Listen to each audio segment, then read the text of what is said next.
The Minimum Wages Act came into effect on 15th March 1948.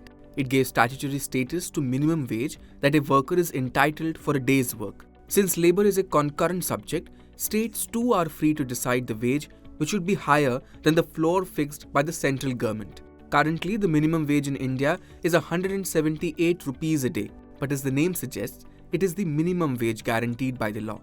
It differs from state to state. A recent RBI report revealed that while some states like Kerala pay as high as 837 rupees a day to a daily wage construction worker, states like Madhya Pradesh and Gujarat pay 267 rupees and 296 rupees a day for the same work. Kerala was on the top in the payment to agricultural and non-agricultural segments too. National average minimum agriculture daily wage was 323 rupees. Most would agree that 300 rupees a day is enough to meet the food expenses of a family. But what about other needs? What about education of children, medical bills of the family, etc.? According to a report in a national daily, the Labour Ministry is now mulling shifting to the system of living wages. Living wage is the minimum necessary income for a worker to meet their basic needs. Food, home and clothes are considered as the most basic needs here.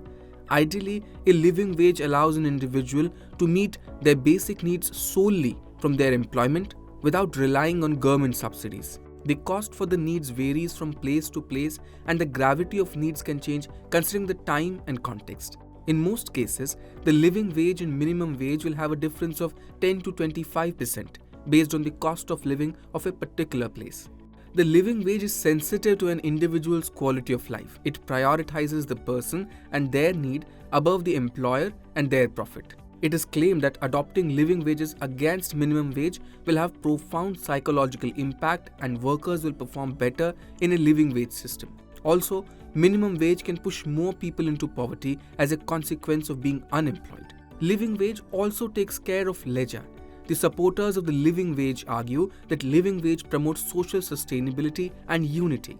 By promising a standard of living, more people will have increased social mobility, and it will eventually reduce the gap between the rich and the poor.